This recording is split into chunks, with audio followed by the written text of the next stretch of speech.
अम्मा तो कमरे में पड़ी हो ना, औरंगजेब आलमगीर की माँ फौत हो गई। 350 कमरा था महल का, और अम्मा 12 साल टांगों से माजूर रही औरंगजेब आलमगीर की। अम्मा 12 साल कमरे से निकल नहीं सकी। साथ ही वाशरूम था या जो भी उस दौर में तरीका था। औरंगजेब जब महल में आते थे तो फिर भी सीधे अम्मा के पास जाते थे, और जब वापस निकलते थे फिर भी अम्मा के साथ। औरंगजेब की माँ का जनाजा उठा तो औरंगजेब ने रोना शुरू किया। फिर सालों बीत गए पर उसके आंसू खुश्क नहीं होते थे। एक शख्स ने कहा, तेरी कोई अनोखी मर गई है, सारी दुनिया की मरती हैं। उसने कहा, मैं बादशाह हूँ, 24 घंटे लोगों का आना जाना है, बड़े दबदबे हैं, बड़े डेरेदारियां हैं, बड़ी भैंसें, बड़ी गायें, बड़े खाने वाले, बड़े लांगरी। मेरी माँ बूढ़ी थी, एक कोने में पड़ी रहती थी, पर जब से वो गई है ये मुझे महल नहीं लगता, मुझे कब्रिस्तान लगता है। मुझे लगता है ये कब्रिस्तान है। माँ और बाप तो तेरी नेमत है भाई। बुखारी शरीफ में हदीस मौजूद है, हजरत अस्मा कहती है, मेरी मुशरिका माँ मुझसे मिलने आई कई सालों के बाद।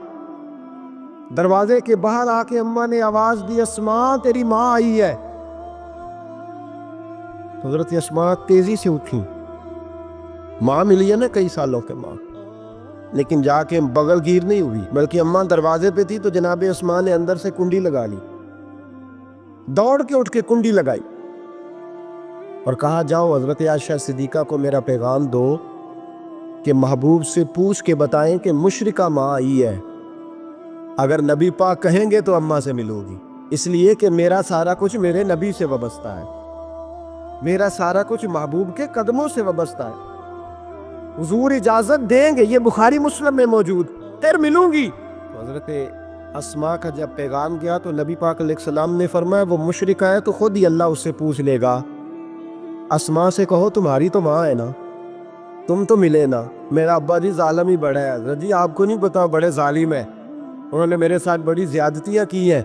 ओ भाई, मेरे महबूब से भी एक सहाबी ने कहा था, या रसूलल्लाह आप कहते हैं वालिदैन की फर्मा बरदारी करो, तो अगर वालिदैन जुल्म करे, वालिदैन अगर जुल्म करे, मेरे महबूब की जुबान से एक हरफ भी कभी फजूल नहीं निकला, बल्कि रब जब फरमाता था तो महबूब बोलते थे। उसने एक दफा कहा, हुजूर अगर वाली जुल्म करे, नबी पाक ने 3 दफा फरमा, औ यज़लिमु, औ यज़लिमु, औ यज़लिमु। अगर वो जुल्म भी करे, जुल्म भी करे, जुल्म भी करे, तो फिर भी तूने माँ बाप की फर्मा बरदारी करनी। 3 दफा महबूब ने इरशाद फरमा। हजरत अस्मा कहती है, हुजूर ने फरमाया, तेरी तो वालदा है ना, तू मिल। फिर पैगाम भेजा का, या रसूलल्लाह वो कुछ तोहफे भी लाएंगे, अगर इजाजत हो तो कबूल करूं। फरमाया, तेरे लिए इजाजत है। हजरत अस्मा इतनी मजबूत मुसलमान थी कि अम्मा मुशरिका थी, लेकिन उसके करीब जाना उन्होंने पसंद न किया जब तक हुजूर इजाजत न दे। फरमाती हैं, जब मेरे अब्बा जी हिजरत के लिए जाने लगे ना गारे सौर पे, तो मेरी ड्यूटी लगा गए। कहने लगे, बेटी तू बड़ी है, पीछे जरा ख्याल रखना। कहती हैं, 60,000 दिनार थे घर में। वालिद गिरामी जब गए तो हर चीज ही साथ ले गए, एक पैसा नहीं छोड़ के गए। कहती, मेरे दादा नाबीना थे हजरत अबू काफा, बाद में मुसलमान हो गए। वो आए और आके कहने लगे, अस्मा तेरा अब्बा सारा कुछ ले गया, कुछ छोड़ के भी गया है। तो कहती है, मैं परेशान हो गई, क्या जवाब दूं, दादाजी बूढ़े, ये तो एहतजाज करेंगे। कहती है, कहा नहीं नहीं, बड़ी खैर है, बड़ा करम है। कहा नहीं, मुझे बता कुछ छोड़ के गया है, मुझे उम्मीद नहीं अबू बकर कुछ छोड़ के जाएगा। और जब मोहम्मद इब्ने अब्दुल्ला सल्लल्लाहु अलैहि वसल्लम पे खर्च करता है तो हर चीज ही लुटा देता है, बता कुछ छोड़ के गया है। तो हजरत अस्मा कहती, दादाजी बूढ़े थे तो मुझे तजवीज़ आई, मैं जल्दी जल्दी से उठी, छोटे छोटे रोड़े मैंने के घड़े में रखे, उसके ऊपर मैंने टाट डाल दिया। मैंने कहा, दादाजी पैसे हैं। उनका बाजू थाम के तो मैंने वहां लगा दिया टाट के ऊपर। कहती, टाट के ऊपर लगाया, ये नहीं बताया नीचे क्या। मैंने कहा, ये देखें। कहने लगी, अच्छा अच्छा ठीक है, मैंने ये नहीं कहा पैसे हैं, गलत बात भी नहीं की, ए देखिए। कहती हैं, दादाजी को तसल्ली हो गई, वो मुतमईन हो गए। वो मुतमईन हुए तो मेरी आंखों में आंसू आ गए, मैं रो पड़ी। मैंने कहा, देखो रब करीम इस उम्र में मुझसे कैसी खिदमतें ले रहा। जवान बेटी, ये हमारा हंसता बसता शहर है और सारे अपने हैं हम आपस में, लेकिन किसी की जवान बच्ची उस मोहल्लेदार से जिसको वो बचपन से जानती है, कोने में जवान बच्ची 20-22 साल की अगर माचिस लेनी चली जाए तो शोर हो जाता है। वो बेटी निकल आई यदि अब्बा जी शाम को घर आए तो मोहल्लेदार गीबत करेंगे, बेटी तेरी जवान वहां खड़ी थी, आज सब्जी लेने आई थी, माचिस लेने, अब्बा दुर्रा निकाल लेता है, बेटी कैसे बाहर चली गई? भाई अपना मोहल्ला है, सारे अपने लोग हैं, क्यों फिर भी नहीं जा सकती, कैसे गई? 5413 फुट ऊंची गार है, गारे सौर।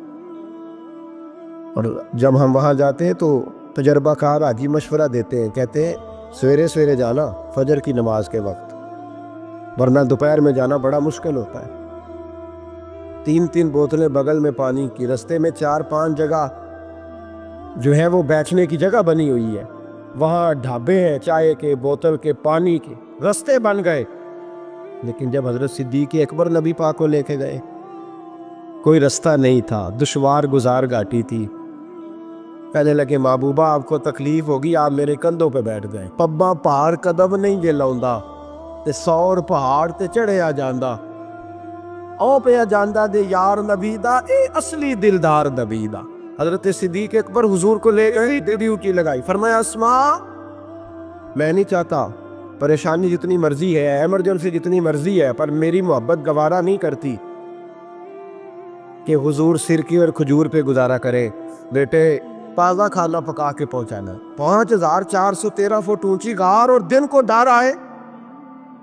हजरत अस्मा कहती है मैं रोज ताज़ी रोटी पकाती, खाना तैयार करती, जब दुनिया सो जाती तो मैं पहुंचा के आती। कौन हजरत अबू बकर सिद्दीक की मोहब्बत का अंदाजा करेगा, कौन उस गहराई तक जाएगा। हजरत अस्मा कहती है एक दिन कपड़ा ही कोई नहीं था घर में, औरतें ना सीना बंद बांधा करती थी, अरब के लोग खुले कपड़े पहनते थे तो कमर बंद बांधती, उसे नताक कहते। हजरत अस्मा कहती है मैंने उसे फाड़ा, आधे में रोटी बांध ली और आधा मैंने कमर के साथ बांध लिया। जब लेके गई ना, ये बुखारी है, तो हुजूर ने देखा, हजरत अबू बकर ने देखा कि बेटे जी तो सीना बांध है, कहा जी आधा वहां है, आधा मैंने बांधा हुआ है। तो महबूब ने फरमाया तू जातुन नताक है ना, तो 2 कमर बंद वाली है। फरमाती है मेरा नाम ही पड़ गया उससे, 2 कमर बंद वाली। हजरत अस्मा रोज खाना पहुंचाती, मोहब्बत बड़े इम्तिहान लेती है। कहती है मैं बड़े वकार वाले घर की मालिक थी, मेरे वालिद कबीले के सरदार थे, कारोबार करते थे तो दौलत भी मैंने हमेशा देखी थी, किसी की ताकत नहीं थी बुरी नज़र से देख सके। लेकिन हजरत अस्मा कहती हैं रब करीम ने हमसे आजमाइश भी। दूसरा दिन था, हुजूर को गारे सौर में गए तो अबू जाल दरवाजे पे आया, बहुत सारे कुफार उसके साथ थे। ओ भाई इस कैफियत को जरा समझ तो सही, इस अंदाज को कभी समझ तो सही, किस बात की दुश्मनी ले रहे थे। हजरत सिद्दीक अकबर ने किस तरह के इम्तिहानात दिए।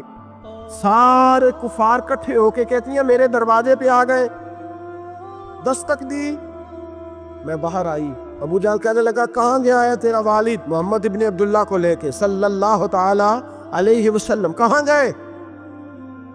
जनाब अस्मा कहती हैं अब मेरे लिए बड़ी मुश्किल हो गई, झूठ बोलती हूँ तो शरीयत नहीं बचती, सच बताती हूँ तो वफा नहीं बचती, किधर जाऊँ? कहती हैं पैरों में जंजीरें हैं, गलत बात कैसे करूँ? उसने फिर पूछा बोलती क्यों नहीं, कहाँ गए? मैं खामोश थी। तीसरी बार फिर पूछा कहाँ गए हैं वो? जनाब अस्मा कहती हैं मैंने फैसला कर लिया, शरीयत भी बचानी है, वफा भी बचानी है, दोनों चीजें बचेंगी। बोलो कहाँ है? यहाँ तो लोग मर्द होके दीन के लिए नहीं डटते और एक मिनट के लिए भी अकीदे पर मसलक पर डटने को तैयार नहीं होते। लोग देखते हैं मजलिस किस तरह की, उस तरह का रंग इख्तियार कर लेते। जनाब अस्मा डट गई, जनाब सिद्दीक अकबर की साहिबजादी, और कहती है अबू जाल ने जब कहा बता कहाँ है? फरमाती है पता नहीं खुदा ने मुझे कितनी कुव्वत अता फरमाई। मैं बोली और बोल के कहा मैं अबू बकर सिद्दीक की बेटी हूँ, मैं झूठ नहीं बोल सकती। कहने लगी अबू जाल सुन, मुझे पता है वो दोनों कहाँ हैं और मैं तुम्हें बताऊंगी कोई नहीं, मुझे पता है, पर मैं तुम्हें वो हल्का यारा तो बरे शम की तरह नर्म, रिज़्म हक को बातिल हो तो फौलाद है मोमिन, पता है मुझे वो कहाँ है, पर जरूरत है तो पूछ के दिखा।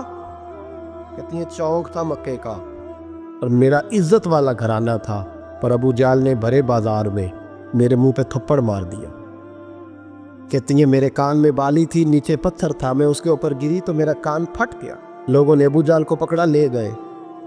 फरमाती हैं वो आजमाइश भी मैंने दी, इम्तिहान भी दिया। फिर मैं अंदर आई और मैंने फिर अपने उस बहते खून को अपने कपड़े के साथ साफ किया, मुंह को लपेटा और फिर मैं खाना पकाने लगी। कहती हैं उसी तरह खाना पकाया, उसी तरह तैयारी की। गारे सौर पे जो पहुंची तो अबू बकर सिद्दीक ने लिपटा हुआ मुंह देखा। बेटी को तकलीफ में देखे और फिर बाप रात सो जाए, ये हो नहीं ना सकता। तो कहा अस्मा बेटे चेहरे को क्या हुआ, क्या बात है? अर्ज की कुछ नहीं अब्बा जी। फरमाया नहीं बेटे कोई तकलीफ है, कोई चोट है? नहीं अब्बा जी कुछ नहीं। हुजूर ने फरमाया अस्मा खोल ना बेटे चेहरा क्या है। जनाब अस्मा ने कपड़ा हटाया तो खून बहने लगा। क्या हुआ? अर्ज की हुजूर कुछ नहीं, अबू जाल आया था, पूछता था, क्या बताती? झूठ बोलती तो शरीयत में इजाजत नहीं थी, बता देती तो आपको तकलीफ होती। उसने ना भरे चौक में थप्पड़ मारा, मेरा कान फट गया। हुजूर मैंने कुछ बताया नहीं। नबी करीम सैयद आलम अलैहिस्सलातु सलाम के हाथ उठे और अजीब दुआ दी हुजूर ने। कहा अल्लाह मैं अबू बकर से और इसके घर से राजी हूँ, तू भी इनसे राजी हो जा। हजरत अस्मा बिनते अबी बकर सिद्दीक रदी अल्लाह ताला फरमाती इस अंदाज में कुर्बानियाँ दी। फिर एक वक्त आया, फरमाती है मेरे घर में दौलत थी, माल था, मैंने बड़ा कुछ देखा था, लेकिन मेरे लिए रिश्ता आया नबी पाक के बेटे का, हजरत ज़ुबैर बिन अवाम। ये हुजूर की फूफी के बेटे भी हैं और जो 10 सहाबा को हुजूर ने जन्नत की बिशारत दी उसमें भी शामिल है। हुजूर ने फरमाया मेरा हवारी है ज़ुबैर बिन अवाम और अशरा मुबशरा सहाबा में शामिल है। लेकिन घर में गुर्बत थी, तंगदस्ती थी, मजबूरी थी। जनाब अस्मा कहती हैं मेरे अब्बा जी ने कहा बेटा तेरे लिए रिश्ता आया है। मैंने कहा किसका? का हुजूर की फूफी के बेटे ज़ुबैर बिन अवाम का। कहते मैंने थोड़ी देर के लिए सोचा कि वहाँ तो बड़ी गुर्बत है। तो जनाब सिद्दीक अकबर ने अगला जुमला कहा, फरमाया तुम्हें पता है रिश्ता भेजा किसने? कहा अब्बा जी किसने? कहा मुस्तफ़ा करीम ने। जनाब अस्मा कहने लगी फिर आपको मुझसे पूछना नहीं चाहिए था, पर हुजूर ने पसंद किया है, महबूब ने, इतने मेरे नसीब। हजरत अस्मा कहती है मैं उस घर से गई थी जहाँ 3 गुलाम हर वक्त होते थे, और ये बुखारी मुस्लिम में आपको मिलेगा। बेटियों की तरबियत हम करते हैं तो कहते हैं ओ ससुराल में काम करना पड़ता है, सवेरे उठना पड़ता है, ऐसे करना पड़ता है। सुनो जनाब सिद्दीक अकबर रईस मक्का और मदीना की बेटी फरमाती है मैं जब ज़ुबैर बिन अवाम के घर में गई तो मैं आटा भी गूंथती थी, मैं कपड़े भी धोती थी। महबूब ने मेरा रिश्ता कराया ना। फरमाती है मैं चक्की भी पीसती थी। फरमाती हैं ज़ुबैर बिन अवाम ने घोड़ा रखा हुआ था, वो जब बाहर जाते तो मैं घोड़े के लिए चारा भी काट के लाती थी, मैं उस घोड़े को भी संभालती थी, मेरे हाथों में छाले पड़ जाते। एक दिन मेरे अब्बा जी ने देख लिया। अबू बकर सिद्दीक बड़े परेशान हुए। कहती हैं उन्होंने जाके महबूब की बारगाह में अर्ज़ की हुजूर अगर आप इजाज़त दें तो मैं ज़ुबैर को एक गुलाम ना दे दूँ, मेरी बेटी काम करती है, उसके हाथों में मैंने छाले देखें, एक गुलाम ना दे दूँ। डायरेक्ट हज़रत ज़ुबैर बिन अवाम से नहीं कहा कि तू इतना काम कराता है, झगड़ा नहीं कर दिया। कहती हैं एक गुलाम हुजूर के ज़रिए जनाब अबू बकर सिद्दीक ने भेजा। अब वो बाहर के काम संभालने लगा, घोड़े को चारा डाल देता, कुछ सौदा सरफ ला देता। कहती मुझे यूं लगा जैसे मैं आज़ाद हो गई। गुर्बत भी थी। ज़ुबैर बिन अवाम नेक बड़े थे पर तबीयत के ज़रा सख्त थे। एक दिन अब्बा जी आए तो मैंने कहा हुजूर और तो कुछ चीज़ नहीं चाहिए, थोड़ी सख्ती है तबीयत में। तो कहते हैं मेरे वालिद ने ये नहीं कहा मैं पूछूंगा, मैं हुजूर से बात करूंगा। कहने लगे बेटी सब्र कर, बेटी बेटी सब्र कर, तेरा खामद नेक है, अगर तू उसकी रिजा में दुनिया से गई तो रब तुझे बगैर हिसाब जन्नत अता फरमा देगा। और खामद की परहेजगारी भी तो देखो ना भाई, सिर्फ दौलतों की जरूरत है, सिर्फ इन चीजों की जरूरत है, उसकी परहेजगारी भी देखो। अब इस्मा कहते हैं उसके बाद मैंने शिकवा नहीं किया। उसके बाद दोबारा शिकवा, सखी बड़ी थी हजरत अस्मा, حضرت عبداللہ بن زبیر آپ کے بیٹے تھے. کسی نے ان سے پوچھا کہ آپ کی والدہ کا کیا حال تھا؟ تو فرماتے میں اماں کو مصلی پہ چھوڑ کے گیا, عبادت کر رہی, عبادت گزار بڑی تھی, مصلی پہ چھوڑ کے گیا. فرماتے میں ظہر کے وقت گیا اور عصر کی نماز کے بعد آیا تو میری اماں ابھی بھی مصلی پہ بیٹھی تھی اور رب سے معافی مانگ رہی تھی. کہتے بڑی سخی تھی. اور میری خالہ سیدہ عائشہ بھی بڑی سخی تھی. حضرت عبداللہ بن زبیر فرمانے لگے دونوں میں ایک فرق تھا. حضرت عائشہ جب سخاوت کرتی تو کچھ پیسے جمع کر لیتی, ایک ہفتے کے پیسے جمع کر کے جوڑ کے کہتی چلو کسی غریب کا کچھ بن تو جائے. لیکن حضرت اسماء رکھتی نہیں تھی, کہتی تھی روز ہی دینے ہیں, چاہے ایک دینار بخاری میں موجود ہے. جب ان سے پوچھا گیا ایسا کیوں کرتی ہو تو کہتی ہے میں ایک دن نبی پاک کی بارگاہ میں نا کچھ پیسے دینے لگی تو میں نے 2-3 دفعہ گنے, کہا حضور جی کچھ دینار رکھ لے. تو محبوب فرمانے لگے اسماء اللہ کے رستے میں گن گن کے نہ دے, ورنہ وہ بھی تجھے گن گن کے ہی دے گا. تو اس کے رستے میں بے حساب دے, وہ بھی تجھے بے حساب ہی عطا فرمائے گا. اور بچا بچا کے نہ رکھا کر, دے دیا کر. تو اس کے رستے میں دیتی رہ, رب بھی تجھے دیتا ہی رہے گا. ہم چونکہ گن گن کے دیتے ہیں نا, اس لیے ہم اس فلسفے کو سمجھتے نہیں. گن گن کے دو گے تو گن گن کے ملے, بے حساب دو گے تو اللہ بھی بے حساب ہی دے گا. حضرت اسماء کی سخاوت, پرہیزگاری. فرماتی ہیں کہ میں جب مدینہ منورہ ہجرت کر کے سب لوگ چلے گئے تو مسلمانوں کے گھر میں نا بیٹیاں پیدا ہوتی تھی. تو یہودی عورتوں نے شور کر دیا کہ ہم نے جادو کر دیا, ان کے ہاں بیٹا نہیں ہو سکتا. تو جناب اسماء بنت ابی بکر صدیق رضی اللہ تعالیٰ عنہ فرماتی ہیں سب سے پہلا بیٹا مدینے میں اللہ نے مجھے عطا فرمایا. کہتی ہے میں نے کہا جاؤ اس کے نانا کو خبر کرو. نانے دادے پیار زیادہ کرتے ہیں, نانیاں دادیاں پیار زیادہ کرتے. تو کہتی ہیں کہ میں نے نا کہا جاؤ نانا کو خبر کرو. تو کہتے جناب صدیق اکبر دوڑے آئے تو پہلے دن کا بچہ ہی اٹھا کے لے گئے. ابا جی بات تو سنے, عمر ٹھہر جا سن لیتے. کہتے لپیٹا میرے عبداللہ کو لے گئے اور سارے مدینے کی گلیوں میں شور کر او یہودیوں نکلو باہر دیکھو, تم کہتے تھے جادو کر دیا ہے, اللہ نے ہمیں بیٹا عطا فرما دیا ہے, دیکھو اللہ نے بیٹا دیا. کہتی پھر سارا مدینہ گھما کے نا تو مصطفیٰ کے پاس لے گئے. کہا یا رسول اللہ دیکھیں اللہ نے نواسا دیا ہے. کہتی ہیں میرے بیٹے ابھی میں نے دودھ بھی نہیں پلایا تھا. میں نے کہا لے گئے ابا جی اور واپس بھی نہیں لائے. کہتے ہیں حضور کے پاس جب لے کے پہنچے تو نبی پاک نے کھجور منہ میں رکھی, اسے دانتوں کے ساتھ اس طرح چبایا کہ ذرے ذرے میں حضور کا لعاب دہن شامل ہو گیا. وہ کھجور حضور کے لعاب دہن میں گویا گون دی گئی. فرماتی ہیں اس کو نکال کے تو محبوب نے میرے بیٹے کو گٹی عطا فرمائی, عبداللہ نام رکھا. حضرت اسماء کہتی ہے جب واپس آئے میں نے کہا ابا جی میں نے تو ابھی اسے دودھ بھی نہیں پلایا تھا. تو کہنے لگے مبارک ہو, اس کے سینے میں جو سب سے پہلی غذا گئی ہے وہ میرے نبی کا لعاب دہن گیا ہے. حضرت عبداللہ بن زبیر جوان ہوئے, ابھی 7-8 سال عمر کی تھی کہ تو ان کے والد حضرت زبیر بن عوام حضور کے پاس لے گئے. کہنے لگے یا رسول اللہ اسے بیعت بھی کر لیں. محبوب کا بیعت بھی کرا دیا. مسلمان تو پہلے ہی تھے, مسلمانوں کے گھر میں یہ وہی بیعت ہے جو ہم اپنے مشائخ کے ہاتھوں پہ کرتے ہیں. اس کی اتنی اہمیت ہے کہ حضرت زبیر بن عوام نے 6-7 سال کا بچہ بھی محروم نہیں رہنے دیا. حالانکہ کلمہ تو وہ شروع سے پڑھتے تھے. یہ بیعت اگر کلمے کی ہوتی تو وہ تو پہلے پڑھ رہے. یہ وہی بیعت ہے جو ہم اپنے بزرگوں کے ہاتھوں پہ کرتے ہیں کہ کوئی بندہ بغیر مرشد کے اور بغیر پیر کے رہ نہ جائے. حضرت زبیر بن عوام نے بیعت بھی کرا دیا. فرماتی ہیں اب یہی بچے جوان ہوئے. حضرت زبیر بن عوام تو جلدی وصال کر گئے. حضرت عبداللہ بن زبیر فرماتے ہیں میری اماں کی عمر 100 سال کے قریب ہوئی, نابینا ہو گئی تھی دونوں آنکھوں سے. میں کپڑے لا کے دیتا تھا تو حضرت اسماء کا طریقہ یہ تھا کپڑے کو ہاتھ لگا کے دیکھتی. 100 سال کی بوڑھی اماں ہاتھ لگاتی, کہتے بیٹے باریک ہے. محبوب نے بیبیوں کو چھپ کے رہنے کا حکم دیا ہے, ان کو نہ تھوڑا موٹا کر کے لا. کہتے اماں جی آپ نے ہاتھ سے دیکھا ہے, صحیح ہے آپ پہن لے.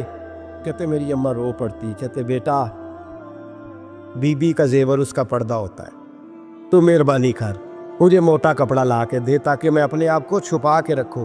میں نے چھپ کے زندگی گزاری ہے, میں چھپ کے اللہ کی بارگاہ میں جانا چاہتا ہوں, مجھے پردے دار رہ لو. امام حسین رضی اللہ تعالیٰ عنہ کی شہادت کے بعد ان کا جھنڈا حضرت عبداللہ بن زبیر نے اٹھایا, انہی کا جھنڈا. یزید جب مر گیا تو مکے مدینے اور حجاز کے جو سارے علاقے تھے ان لوگوں نے حضرت عبداللہ بن زبیر کے ہاتھ پہ بیعت کی تھی، جو حضرت اسماء کے بیٹے تھے، جناب صدیق اکبر کے نواسے تھے۔ وہ خلیفہ بن گئے، امیر بن گئے مسلمان۔ دوسری سائیڈ پہ شام والی سائیڈ پہ عبد الملک بن مروان بنا۔ اس نے یہ جو تعمیر کعبہ ہوئی ہے نا دوبارہ سے، جن بنیادوں پہ اب کعبہ ہے، انہی بنیادوں پہ حضرت عبداللہ بن زبیر نے بیت اللہ کو بھی دوبارہ تعمیر کروایا تھا، کیونکہ یزید کی فوجوں نے جب حملہ کیا تو بیت اللہ کے کچھ حصے شہید ہو گئے، تو جناب عبداللہ بن زبیر نے اسے بھی دوبارہ بنوایا۔